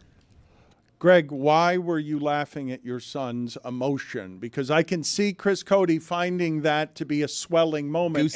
And I can think the audience is listening to that and being like, hey, kiddo, first round. But I'm saying, it's this team. It was the moment. I just did it to him. It really was the crowd sensing the moment of like, we finally have our moment with this team. Right. To send them home, and we have the upper hand. And Roy's been in this longer than all of us, so I actually thought that he would be moved there. So maybe you don't sing along, but you are enjoying that moment. I think every year outside of one, Roy's always been about all the smoke when it came to Tampa, because he knows for us to get to where we need to go, it needed to go through Tampa for it to feel right. And we have that missing Thanos ring now. Yeah, absolutely. And now I'm already on the Bruins or Maple Leafs for the next round. Now we got to prepare for this one. Am I the only person who heard that chant as a little bit disrespectful? Hold on a second, Greg. I don't understand. Roy's on to Cincinnati. Roy, I really don't understand. Well, Roy, your fandom is one of the strangest Getting things ready? I've ever seen. You give press conference at the end, I'm on to Toronto, I'm on to Boston, as if you have to focus like a coach on the next game plan. Can't get too high, can't get too low. Like, what are you doing? Dan, this was the first round. Yeah. We got a lot of hockey left. Act here, like man. you've been there before. I already said that. Right, I would like to shout out, and if you go to the Le Batard AF shop, you know that the group chat had a good feeling about this. Because we tried to tell you. We have won Already told World War III, but that was just a key battle. These are good shirts. These are like I am sure that this will be over the arena because these are shirts for this time in South Florida and this marshland near Sawgrass. We can sell this shirt there. We continue to build on our original 7 tradition, and World War III is a huge piece of that. We told you exactly how this series was going to go.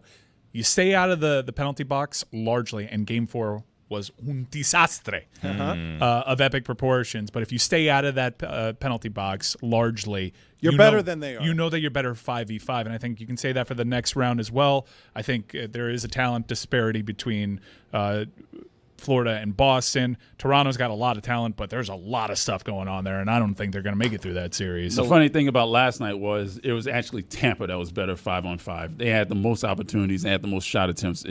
But the Panthers special teams really carried that. The one. loudest cheers in the arena last night were the 2 goals taken off. It was amazing. Yeah. The first one was clear. It was coming off. Everyone kind of knew. The second one, the arena was 50-50. The Duclair one, that one was close. If the Cirelli goal is called a goal, maybe they don't change it. But it did go to replay, and they said emphatically the call was confirmed. The ref was pretty quickly there.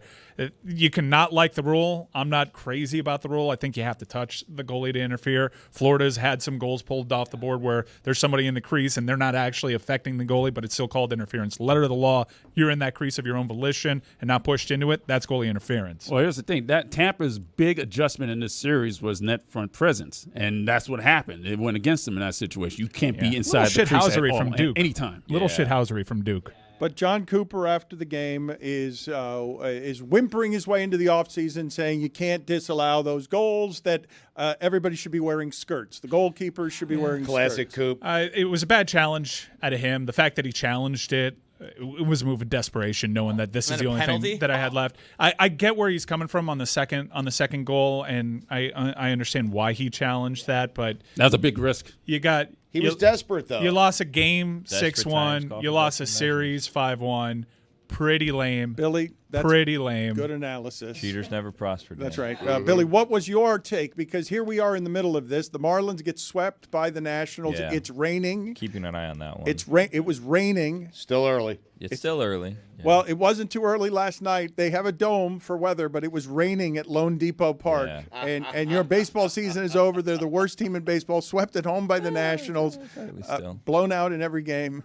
Yesterday was just 101-62, Dan, you know? Yep. On pace to finish 30 and 132. But who's counting? But the because I've got the perspective here of Greg Cody's in the middle of this. You remember what this was for him last year, going to the finals with 2 unprecedented runs at eight seeds at the same time. Not going to happen this year. No, it's not. Right. Where are you with what last night was between the two sports in terms of being a historic Miami night? The Heat might as well not even take the flight to Boston. They should save the money and give their travel expenses to charity. Yeah. Seriously. I have that need to series go. coming back here. Yeah, I'm not I do. doubting Coach Spo. You guys can doubt him. Yep. At your own peril. Go ahead. I have full Right, faith the in this carbon man. kidding me? they're leaving. I mean, come on. I feel so bad for Spoelstra. He's giving serious minutes to Patty Mills. Look, he's desperate. He's got paid. My opinions on the Heat have been really on the macro level. If you listen back to the parade of gas bags, my opinions aged the most gracefully. I wasn't the one out there doubting them game by game, saying that this is going to be a sweep. They're not going to get a game. He's the best coach in the NBA, folks. Learn some respect. Patty Mills is on the Heat. Should give him some minutes to Cole Swider. He Tried was to loose. tell him. He was He loose. was looking You did- loose you did yesterday try- morning. You did Yeah. try to tell him. You did have the good coaching analysis. You tried to give him Looked a in move. his eyes, and I said, "That's a loose man right there." Not more Kevin Love minutes. I'll analyze the Heat stuff in a second. Their offense is very limited. Okay, if you have the entirety of a series, I mean, these games in the '80s, I don't even recognize games in the '80s in the sport anymore, and they are particularly ill-suited for referees allowing people to play a little longer, so they can't have their free throw advantages. Heat fandom is largely a poison, and I submit as evidence the victory lap, I guess you could call it that people were calling what had happened in Phoenix and taking a screenshot of their bench and saying some Heat fans wanted this. Yeah, I think it plays out differently with Spo than Vogel and with Miami's front office and leadership than it does with Phoenix's. Are you seriously flexing when you're scoring 80 points, bro? Well, but you're going back and forth off of being right about this Heat team or not, and I will analyze what comes next for the Heat in the next segment, because I do think it's Game 5, right? Yes, better get to it today. Yes, we better get to it. Jeremy has now returned to the room. I'm sure he is hopeful and still waving the Heat flag, I'm guessing. I mean, it's going to be really tough. Their offense can't do anything. They're undermanned, and when you're, instead of playing Terry Rozier, Duncan Robinson, Jimmy Butler, you're getting minutes from Patty Mills, DeLon Wright, who's been as productive as you can expect him to be. Your offense is going to completely fall apart, and that's what it's done. What's crazy is that the Heat have outscored the Celtics when Bam Adebayo is on the floor. It's just the minutes where he's not there, they've been outscored by 40, and it's just a disaster in that regard. It's the same in Philadelphia's series. Embiid leaves the court, and the plus-minus numbers are crazy. Like, he can't leave the court. But I do think one of the things that happens with injury when you steam through these things, Stugotz, I mean, Duncan Robinson was a really useful player for them all year when they looked to be good at offense, and physically he's not right. Rozier's not right. They traded for him because Hero wasn't right. Jimmy Butler's not right. All of that stuff is a bunch of injury hoo-ha, but it wasn't 2 months ago that I would have said the Heat at their healthiest best had a chance against Boston in this series. This team does not have a chance against Boston in this series. There's no coming back 3 games. I don't think they're going to win in Boston either, but the offense cannot do anything if you have I said at the beginning of the series, Boston's better at defense than Miami's at offense, and Miami is better at Miami's better at nothing. Miami's better at nothing. They made 23 threes. Yeah. The shame of it is their defense has been good enough to hold Boston to about 100 points, but they're scoring 80, and that's never going to cut it. Greg? This is the new and unimproved Dan Le Batard Show with the Stugotz. Gamble on by DraftKings.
There he is, one of the all-time favorites in the history of our show, Ron McGill. Look at him. He's one of the all-time favorites. I would say he's the favorite. I don't know. I mean, he's got the highest Q rating I know of. No one doesn't like Ron McGill, excuse the double negative. He did a book with Greg Cody.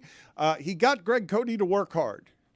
That is hard to do at this stage in his career, but he made Greg Cody care about an animal as well. I wrote a book without working. A what? You wrote a what? A book. Sorry. I don't know what happened there. Stugotzbook.com. Let's have that as the promotion, please. Let's have that be the commercial for I wrote a book. I wrote a Bic. Order today, and you get an autographed copy of my Bic. You wrote a razor. There's no selling out around here. We try to keep it about the art and the book that they did together. I will tell people, because we're selling books around here today. Yeah. Greg, when I make the joke, I don't know that you've made a lot of adult friends late in life because you respect them so much that you would take the time to work very hard for a year to craft the book about his story. I feel like you and Ron became friends in there, and I don't know you to make friends late in life. Right. I wouldn't have done the book, and I was thrilled to be asked. I wouldn't have done the book if Ron wasn't such a a generous person, great at what he does, a champion of animals and wildlife, an institution in South Florida. Everything about Ron made me want to work with him. And also, it was something I'd never done before. I'd never not written sports. And so for the year or so that we collaborated on this book, it was a joyful side road for me to take. I love everything about it. I'm thrilled the way the book came out, and I'm glad it's doing well. But are you friends? Yeah, I think so. Okay. Yeah, Yes, we are. I think we were friends before then, weren't we? Greg? well, we go way back, but I think we were casual friends. You know, I think we Yeah, were like agreed. friendly acquaintances and everything. I never had you over my house for bacon. That's true. And boy, that bacon was It's good so bacon. good. Oh, my God, it's good bacon. We Oh. ate it a couple of days it's good later, bacon. believe it or not, and it was just Oh, yeah, it's fantastic. good. Best bacon I've ever had. That's right. Greg's wife has never shut up about it. Best bacon I've ever had. I don't intend to throw a wrench in this friendship. You know me, I'm not one to do so. But I was looking on the social medias the other day, and I saw Ron promoting that he was going to be at an art museum, and he was going to be telling the story of Quasi. And I said, you know what? I think that's Greg's story and Ron's story together. And now it seems like Ron's going on tour telling Quasi's story sans Greg, and it rubbed me a little bit the wrong way. It kind of felt like a band wait a minute. was Wait, going out wait, there Billy, and just one Billy, singer Billy. singing the Let band. it finish, Ron, let it finish. Okay. Billy. Yes, sir. Listen, the Panthers are in the playoff. The Heats are in the playoff. It's not like Greg doesn't have a ton of stuff on his plate. Perfect So time I'm to trying to strike. pick up the slack promoting the book because both of us benefit when I promote the book. And I think he's just too busy. Plus, he looks like a freaking truck hit him. I don't want to put him in front of a bunch of kids looking like that. It's going to scare them. It would. You know what? Ron promoting the book without me rubs me in the right way, baby. And let me tell you why. I did two.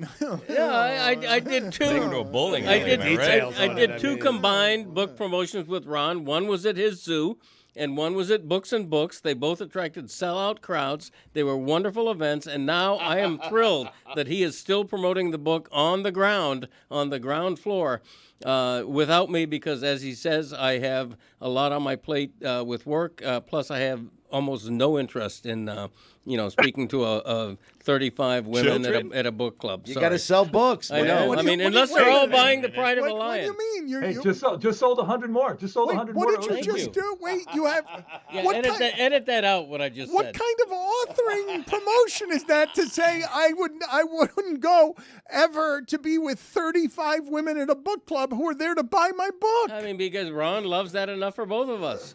He's built to do and that. it was actually about 60 women, and it was great. They all There you bought go. books. It was great. Let's be honest. Who do you want showing up to that event, Ron or Greg? Exactly. No, but I don't understand. It's not about who do I want showing up to that event. How are you actively against the people who are giving you money to buy a book and don't want to be around them? I am actively for people who buy this book. They're some of my favorite people. You just on don't want to earth. meet them. You just don't they're- want to be in their presence. They're book lovers, and I love them.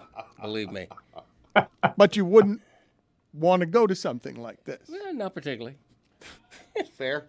But this is how a book gets promoted. Books aren't doing great, you know, Greg? Yeah, Books, this one is. Books, no, but I'm just saying in general, reading. Right. Reading is not something that people are putting in their hands anymore. Well, It's true. I mean, nowadays people listen to a book and they call it reading.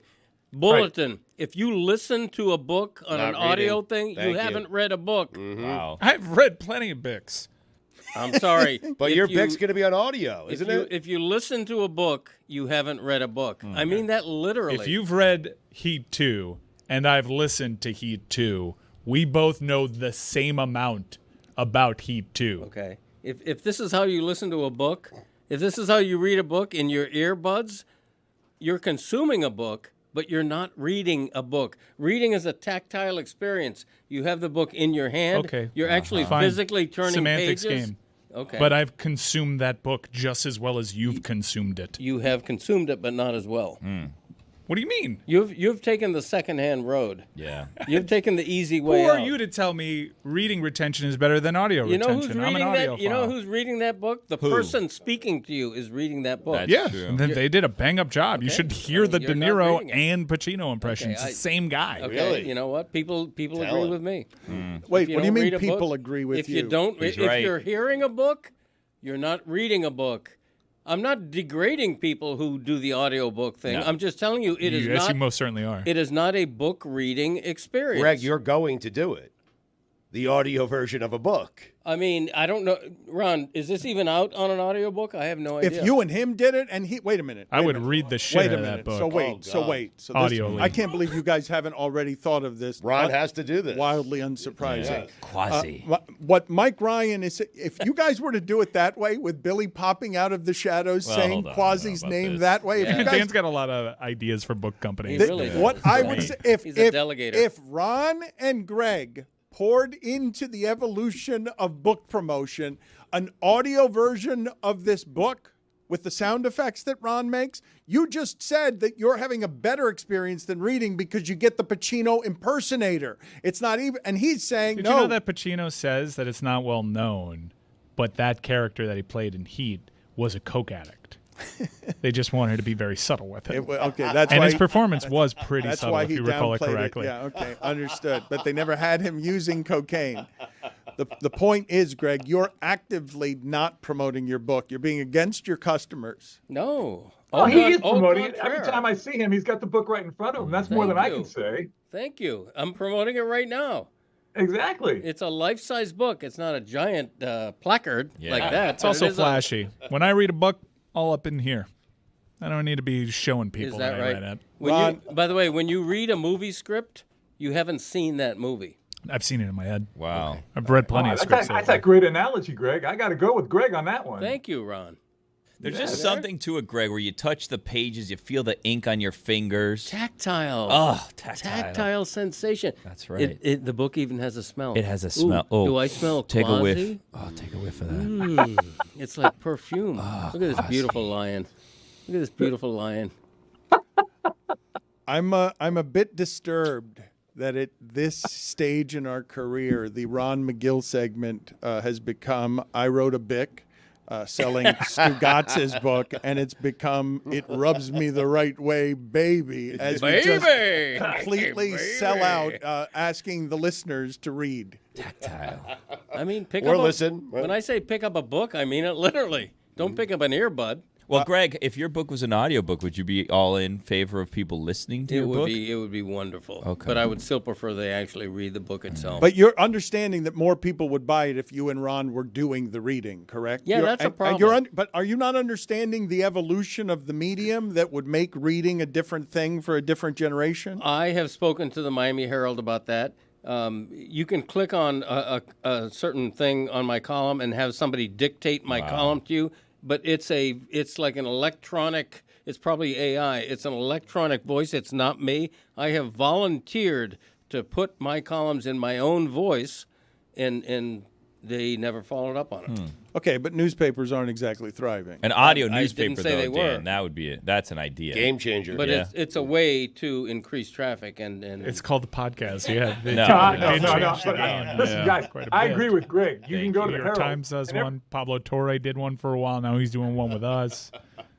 No, but every story in the Herald, it goes, if you don't have time to read, click here to listen, and it sounds like a robot. It takes away totally the effect of the article. 100%.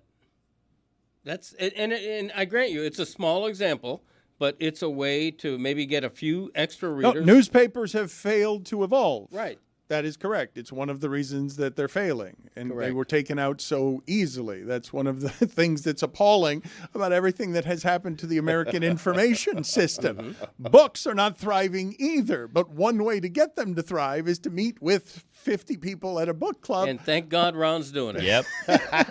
And to promote the idea that this should be read in whatever way you choose to consume the information. Right. I can't believe that you're shaming me. Preferably I'm book target demo right here, and you're just telling me I'm not good enough to consume your book. Look, I'm happy. I help your bottom line. I'm happy that you're consuming books. What I'm saying is I think you're cheating yourself out of the experience. Never had LASIK surgery. You don't know what reading does to my eyes. He has a preference. This That's is all a he's conscious saying. decision that I'm making. He would like you to read the book, not listen to it. That's fine. But he's okay with you listening to it. No, he doesn't seem okay with Well, it. I think he's okay when he gets money. He's very highfalutin. You're No, getting he's money to saying make the book. he's fine with Make you the audiobook, consuming I'll it. You're listen. just not reading it, is what Right. he's saying. Yeah. Tactile. Like if you can, if you listen to a book, just don't say, "Yeah, I read that book." No, I read you it. didn't. I can, and I will. Okay. You can't smell an audiobook. Thank you. I wrote a book. Thank you, Billy. It's going to make me laugh every time. I wrote a book. It's the perfect. Stugotz.com. That's the perfect way to promote it. We have to create a commercial around this. This is what has to stop the advertising train of Stugotz right I here. wrote a book. there it is. Just I wrote a book. build That's a it quick all read. around that. Fast read. There's nothing in there. I wrote a book. He's just taking money from the audience. Hypothetically, if I were swallowed by a large anaconda, and I understand that it breaks the bones and whatnot, but if you've seen the late 90s film Anaconda, John Voight gets regurgitated and he even winks at Jennifer Lopez. Is that humanly possible to remain consciousness after partially going through the digestive tract of an anaconda? It is possible, not probable, assuming that the head is still out and you're able to breathe. You can certainly get some very bad enzyme burns into the legs and such. But yeah, as long as you're able to breathe, which I don't think is going to be the case, because an anaconda is not going to start swallowing you until you stop breathing, until it's choked the life out of you. They don't crush your bones or anything. They just, they constrict around the vascular system and they don't allow you to breathe. So it's not going to start swallowing you until you're dead. The Key West crocodile, saltwater crocodile, featured in Roadhouse, killing a man. Mike Ryan told me I was a fool for thinking that was a ridiculous scenario. Am I a fool for thinking that a ridiculous scenario? I didn't see the scene, but there's nothing being foolish about the ability of a large crocodile to kill a human. It's been done, unfortunately, many, many times. It's not something that people need to panic about. Every time you see a crocodile, the crocodile's out to kill me. That's not the case. But the crocodile certainly has the capability to do so. You should be wary, though, in any marina that has saltwater crocs, because oftentimes saltwater crocs are hanging out in that marina because people are throwing fish into the water after they take back their hauls for the day. So if anything goes in the water, especially a henchman, that saltwater croc is going to pounce. Well, yeah, and you don't have to say saltwater croc. Crocodiles here in Florida are not true. They're crocodiles that can be found in salt water, but the true saltwater crocodile is only found in Australia. That is a man killer. They can get to be over 18 feet. That's a very different crocodile than the one we have here, even though the crocodile we have here, the American crocodile, can be found in salt water. Let me show you something here. Video of a zebra. Tell me what we're watching here, Ron. Zebras, what are they doing? They're standing in the middle of the street. This is probably in a place, I don't know, maybe South Africa or such. Washington. No, North Bend. That's Washington. North Bend, Washington State. Oh, then they got out of You don't think they're indigenous? No, they're not indigenous. So they're not invasive. indigenous. I said what I said first because I have seen this in Africa where zebras will cross roads in different areas. They have, they transition through different areas, and sometimes it's through a bit, habitated places. But no, these are obviously zebras that were somebody's little herd that they had in one of their sanctuaries or one of their little, wild exotic animal resorts. What is the danger of something like that to either the zebras or us? The danger's to the zebra that's going to get hit by somebody. Zebra's going to run away from you. If you try to corner one, it can kick you, they can bite you, they can be but they're not going to come after you for no reason unless it's a mare protecting her foal. Zebras are not, it's like coming across horses. They're going to run away from you if you give them a way out. If you don't give them a way out and you corner them, they can be very, very dangerous. Ron, it seems like there's more and more scenes like that where you see animals on streets, animals that have gotten loose from somewhere. I'm curious, in the history of Zoo Miami, what have been examples of an animal getting loose and all of a sudden wandering among people in the zoo, and has that ever been a perilous situation?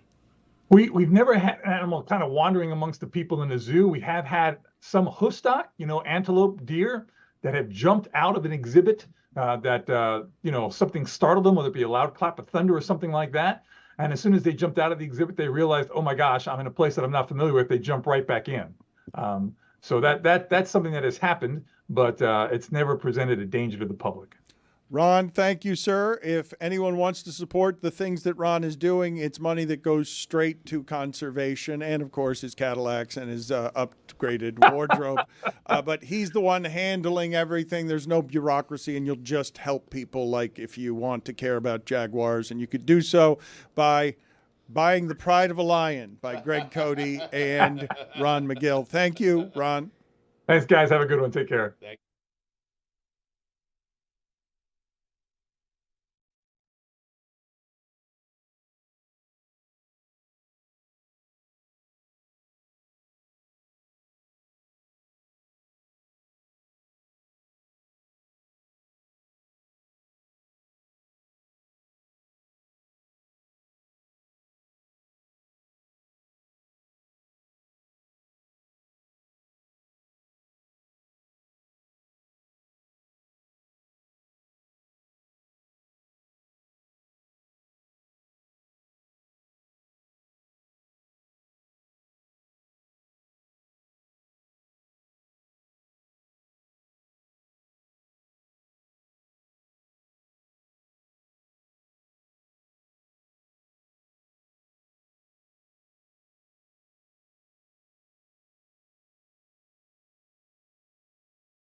Greg, we cut you off. You had some Miami Heat thoughts for us, and I want to get back to this. But before I do so, it's being reported now that Joel Embiid has missed shoot-around this morning with a migraine.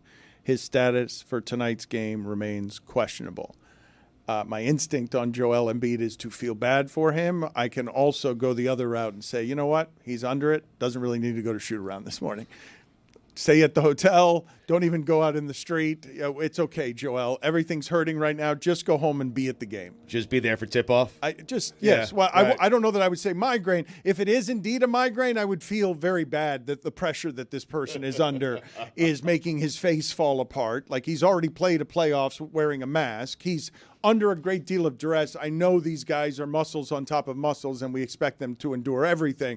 But he's a human being, and he's been saying with Jokic for 2 years, I'm the MVP. Here it is. Here's his career has a chance to blossom, or he will be left behind because Anthony Edwards is here now and Jason Tatum is here now, and the league is going to be fought over the next few years. And this is what Philadelphia has wrought for 15 years of losing and embarrassment. What he'll have to do, which I think he's trying to avoid, is just join other superstars and try to create a super team elsewhere or in Philadelphia. That's what he's trying to not do. And I would not blame him or say it's cowardice if he does so. This is the weight these people are under. We are making fun of Kevin Durant. Stugotz, what just happened in Phoenix is pretty damn interesting, man. They mortgaged everything for right now, and they got caught between the league is being taken over by young people, and this is the year that Durant and Steph and LeBron, we can all say, oh, you're not close. It's a new time. Like, maybe you can hang on somewhere, but not the way you're built, not where you live now. The league's been taken from you. A guy in Denver took it, and he's got a whole bunch of people coming for him now who are OKC. Stugotz, that starting lineup in OKC, 99.5% of its points are being scored by people under 25 years old. Right. That's never happened. This young team, like Shai Gilgeous-Alexander, people are about to learn, he's Anthony Edwards adjacent, and they're coming for the ogre. Like, they want Jokic, and everybody wants Jokic, but you're about to see where history gets made, stories get told, and everyone is impressed by Anthony Edwards. And God almighty, what a cool moment for Anthony Edwards to have his favorite player say that Anthony Edwards is his favorite player. That's awesome. What a torch for Kevin Durant to give to Anthony Edwards, that he is considered Kevin Durant's favorite player, and Kevin Durant loses to him in a sweep. Get out of here. You're the first team out. And he says, your league, kid. You're my favorite player. I can't believe we're living in a world where I'm excited for Nuggets and T-Wolves. I mean, what a great series that's going to be. It's a great series. Amazing. And you will hear now all of this that falls on Embiid. Karl Anthony Towns is going to get it for the first time. Anthony Davis has lived under it for a while. It's unpleasant. Like, I know we think these guys are giants, but it sucks, man. Thursday night, Charles Barkley, you're Anthony Davis. You're 30 and 15. He's saying, more street clothes. More. That's who you are. Yeah, I know you're great. More. We're Hall of Famers, me and Shaq. Are you going to be one? Like, one of the things I find fascinating about what just happened last night, I can't talk. Yeah. Everyone gets in. Yeah, no, but definitively. Yeah, for sure. Emphatically is. Yes. One of the things that I just love about the storytelling of this time of year is that the demands on these people feel superhuman. I just told you I'd be scared to be Joel Embiid tonight. Man, New York's obnoxious, Stugotz. New York is great. New York, you want this fandom. It is so loud.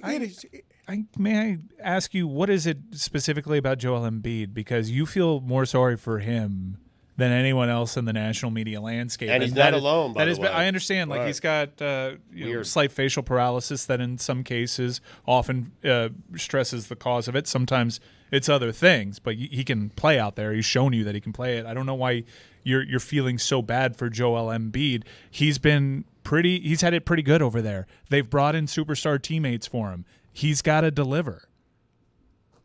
He was delivering to near historic proportions before he got hurt this year. He was an MVP waiting to happen again before he got hurt. And he's putting up 50 burgers, and I understand he's not the two-way force that he used to be, but he's going up against like Jalen Brunson. Okay, but so this is my point, and this is where I would tell you the stories to me are the most interesting, because I believe LeBron James getting knocked out of the playoffs last night, dominating all of the discourse for 20 years and making the league so much stronger than it was based on the strength of I'll be the next Jordan. The amount of pressure that we put on this human being for 20 years makes it so we're still arguing, is he the greatest? Is he the greatest? When what he's done for 20 years should be celebrated and applauded. Like, wow, amazing, huge pressure all the time. And now it goes out the door and gets fought over the remains of it. What Kobe left, what Michael left. Everyone's chasing that ghost. That's correct. But in the heat of how cruel LeBron James's age was, he's not the first social media athlete, but this crew remembers when LeBron James joined Twitter, and this crew here remembers the voice that carried as he took over the sport. That guy conquered it all, and I believe we were cruel to him on the ascent and felt entitled to it. Be better than Jordan. Be better than Jordan. It's a big ask for the Embiids of the world. Some men will live up to it. Some will lose to Antetokounmpo or Jokic. Well, if you're just comparison shopping on pressure and stress on the body, Embiid, again, charmed existence compared to what we saw with LeBron. LeBron found a way. Now I know it is unfair to assume that Joel Embiid can be that kind of player. We're talking about top 2 all time with LeBron James. But he is an MVP. He is one of the greats, and he has never gotten out of the second round. Do it. You're going up against a team that is missing a max contract. This is not an overwhelming Knicks team. No, it's not. You're going up against Jalen Brunson. I mean, Dan, you're going up against Jalen Brunson. He's supposed to be a better superstar than Jalen Brunson. And to Mike's point, it's a great one. LeBron really went through it. Embiid hasn't been through anything yet. LeBron went through it for decades. And so, agreed, Stugotz? By comparison, nothing. But I will just place in front of you the process, short-circuited mentally, not 1 but 2 first-round picks. Mm-hmm. Ben Simmons and Markelle Fultz fell apart mentally. I'm just telling you, the pressure cooker can eat up human beings. And you can say, do more, do more, do more. And his body can hurt, and he can give you 50, and he doesn't get the rebounds in the fourth. I understand. I'm simply explaining to you, LeBron James conquered that pressure cooker, and you and Skip Bayless were chasing him the whole time. You're not as great as you think you are. You're not as great as you think you are. That falls on Joel Embiid tonight. And I'm just telling you, the guy that overcomes it, I applaud it, bravery. LeBron took out the Pistons. Look at the team that he had. He conquered it with, like, Drew Gooden. You've had Harden. You've had Simmons when everyone rated him highly. You had Jimmy Butler. They gave Tobias Harris a big contract. You have Daryl Morey, who is reputed to be one of the best GMs there. You've had good coaches come in and out of there. You have a former champion head coach right now. Like, he's got to at a certain point, you got to live up, or this is what happens on the other side of that coin. I root for the best stories. The best story tonight is Joel Embiid, not healthy. Now he's got Bell's palsy, walking into the viciousness that can be MSG and shutting up that crowd. It's a great story. The whole thing, this is what I love. This is what I love about playoff basketball. And Taylor's going to be there. Right. Oh, where is Taylor? Where is he right now? Train. No, he's very close. He's going to meet up with us soon. Fans have been buying him snacks all along the eastern seaboard and running it out to trains. Taylor is taking a 28-hour train that will drop him off 28 hours stinky at MSG. That's what Embiid's walking into, New York's ass crack today. It's been on a train for 28 hours.